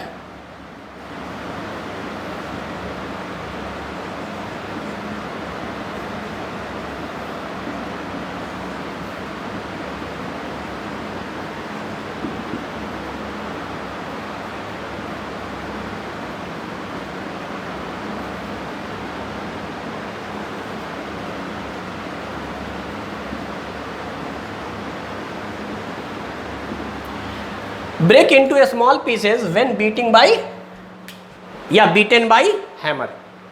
जब हैमर से हम मारेंगे तो टूट जाएगा। मैंने कहा था ना टूटे बल्कि थीन शीट बने तो मेलाइबल, और अगर टूट गया तो ब्रिटल। तो नॉन मेटल एक्चुअली मेलाइबल तो नहीं होता, ब्रिटल होता है, और मेटल मेलाइबल होता था तो ब्रिटल नहीं होगा। ब्रिटल का मतलब होता है जब आप हैमर से स्ट्राइक करें, मारें तो वो टूट जाए। अगर वो टूटा नहीं बल्कि वो शीट बना तो मेलाइबल, टूट गया तो ब्रिटल। तो मेटल तो शीट बनते थे, टूटते नहीं थे, तो नॉन ब्रिटल बट मेलाइबल। और यहाँ नॉन मेलाइबल बट ब्रिटल, ये ब्रिटल नेचर का होता है।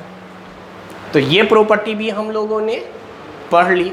तो पहली बार नॉन मेटल में कोई प्रॉपर्टी आई, वो टूटने वाली प्रॉपर्टी है, उसका नाम ब्रिटल है। आगे सुनिए, 9वीं प्रॉपर्टी है कि जो मेटल होते हैं उनका चूंकि नेचर सॉलिड है, तो उनके सरफेस जो होंगे वो कैसे होंगे। यानी हम लोग बात कर रहे हैं सरफेस की। जो मेटल होते हैं उसका जो सरफेस है वो कहते हैं शाइनिंग सरफेस होता है। शाइनिंग सरफेस, बहुत स्मूथ, बहुत शाइनिंग। इस शाइनिंग सरफेस को नाम दिया गया है लस्टर, चमक होता है, लस्टर। जो नॉन मेटल होते हैं उनके जो सरफेस होते हैं वो डल अपीयरेंस होते हैं, उनका अपीयरेंस डल होता है, यानी बहुत ज़्यादा चमकीले नहीं होते हैं। हाँ, इसमें एक्सेप्शन है, डल अपीयरेंस में एक्सेप्शन है। एक्सेप्शन क्या है? डायमंड। साथ में आप आयोडीन भी माने। इनके जो सरफेस होते हैं वो काफ़ी स्मूथ और शाइनिंग होते हैं। तो मेटल का सरफेस काफ़ी स्मूथ और लस्टर वाला है और उसका डल वाला है। साथ में एक्सेप्शन मैंने बात कर ली। आगे सुनिए, इसके अंदर एक साउंड होता है जिसको हम सोनरस कहते हैं। सोनरस का मतलब होता है रिंगिंग साउंड।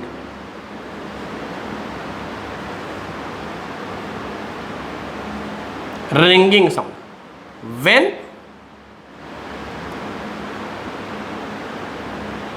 स्ट्राइक बाई, किसी भी स्ट्रॉन्ग ऑब्जेक्ट से आप स्ट्राइक कर लें। चलिए हैमर ही मान लेते हैं, हथौड़े से।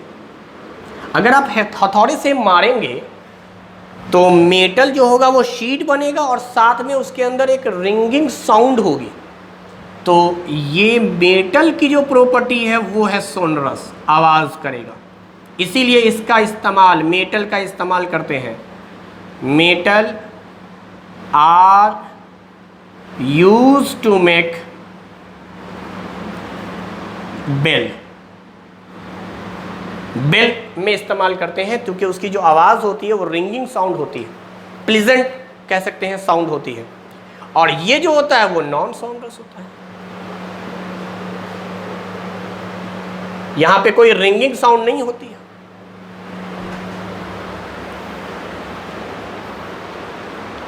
आगे चलिए अगली प्रॉपर्टी की तरफ। नेक्स्ट प्रॉपर्टी मेटल और नॉन मेटल की।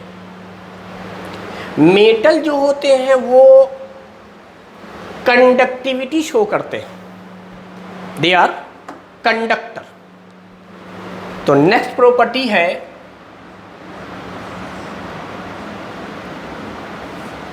कंडक्टर। कंडक्टर किसको कहते हैं?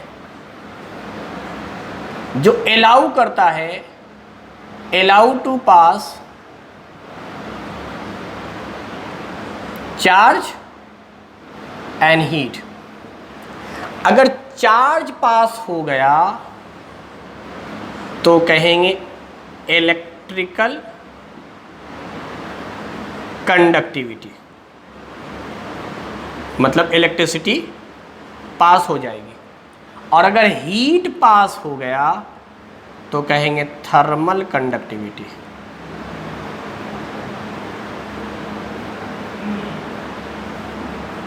तो ये दोनों है, मेटल जो है वो दोनों है, बोथ। हीट भी पास होता है तो थर्मल कंडक्टिविटी भी शो करता है, एंड इलेक्ट्रिसिटी भी इससे पास होती है, इसलिए ये इलेक्ट्रिकल कंडक्टिविटी भी शो करता है।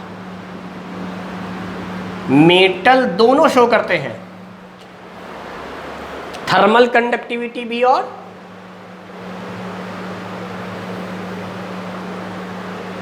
थर्मल कंडक्टिविटी और इलेक्ट्रिकल कंडक्टिविटी, और ये दोनों नहीं करता है। कोई कंडक्टिविटी शो नहीं होती, नो कंडक्टिविटी। तो जो नॉन मेटल है वो कंडक्टर भी नहीं है, आप इसको कहिए bad conductor of heat and electricity, कोई कंडक्टिविटी शो नहीं करता है। मगर इसमें एक्सेप्शन है, और ये एक्सेप्शन भी बड़ा इम्पॉर्टेंट है। वो क्या एक्सेप्शन है वो सुनिए। जो ग्रेफाइट होते हैं हमारे, ग्रेफाइट, ये शो करते हैं इलेक्ट्रिकल कंडक्टिविटी को, इलेक्ट्रिकल कंडक्टिविटी को, यानी चार्ज पास हो जाता है। और डायमंड जो था ये हीट को फ्लो कर देता है, यानी थर्मल कंडक्टिविटी। तो डायमंड थर्मल कंडक्टिविटी के लिए जाना जाता है, जबकि इलेक्ट्रिकल कंडक्टिविटी के लिए ग्रेफाइट। और यहाँ जो थोड़ा बहुत मेटल के अंदर भी इस बार एक्सेप्शन है, और वो एक्सेप्शन है बैड कंडक्टर के लिए लेड यानी पीबी जाना जाता है, और साथ में मरकरी Hg, क्योंकि मरकरी का थर्मल एक्सपेंशन बहुत ज़्यादा है, यह खुद हीट को एब्जॉर्ब करता है, पास नहीं होने देता और एक्सपेंड कर जाता है। तो लेड और मरकरी जो हैं ये आप कह सकते हैं poor conductivity of heat and electricity हैं, पुअर कंडक्टिविटी शो करते हैं, बहुत ज़्यादा कंडक्टिविटी शो नहीं करते हैं, जबकि ग्रेफाइट और डायमंड जो हैं वो कंडक्टिविटी शो करते हैं। तो ये कुछ हम लोगों ने प्रॉपर्टी पढ़ी है। एक दो प्रॉपर्टी का मैं और यहाँ पे जिक्र कर देता हूँ, वो ये कि मेटल जो होते हैं ना वो ओपेक और नॉन मेटल ट्रांसपेरेंट।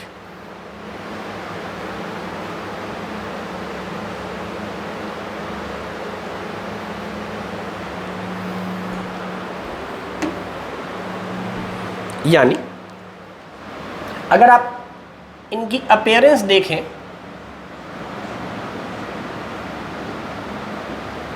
तो इसका आप जाने ओपेक और नॉन मेटल ट्रांसपेरेंट। ये कुछ पॉइंट्स हैं जिसको आप ज़हन में रखें, ये प्रॉपर्टी है दोनों की। साथ में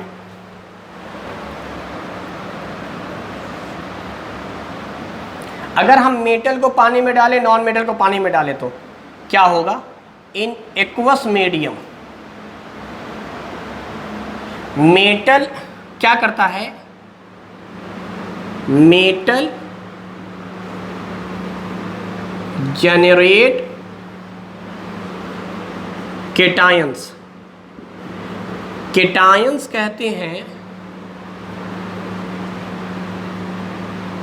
पॉजिटिव चार्ज एटम को या एलिमेंट को, जबकि नॉन मेटल जो होंगे फॉर्म एनायंस, और एनायंस हम लोग कहते हैं negative charge atom.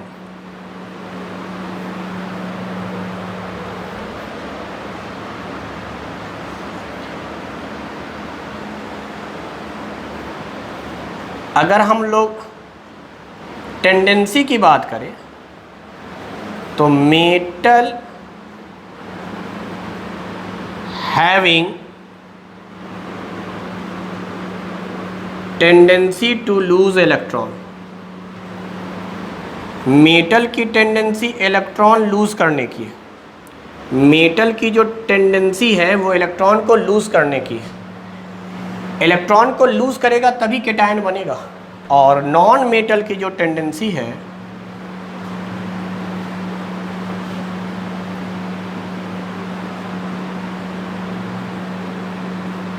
Tendency to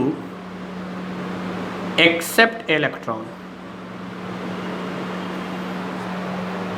metal electron lose करते हैं, नॉन मेटल इलेक्ट्रॉन गेन करते हैं या एक्सेप्ट करते हैं।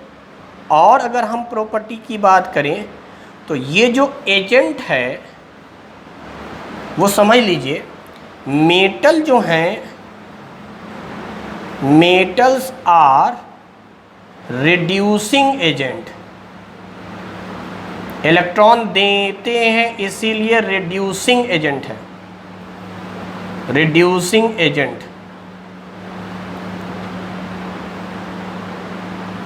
जबकि नॉन मेटल्स जो हैं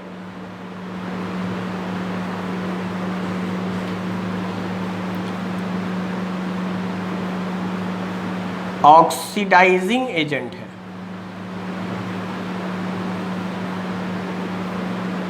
ऑक्सीडाइजिंग एजेंट। तो मेटल इलेक्ट्रॉन डोनेट करते हैं, केटायन बनाते हैं, रिड्यूसिंग एजेंट है। नॉन मेटल एक्सेप्ट करते हैं, एनायन बनाते हैं, ऑक्सीडाइजिंग एजेंट है। एक लास्ट बता देता हूं मैं, नेचर ऑफ ऑक्साइड। मेटल जब ऑक्सीजन से रिएक्ट करेगा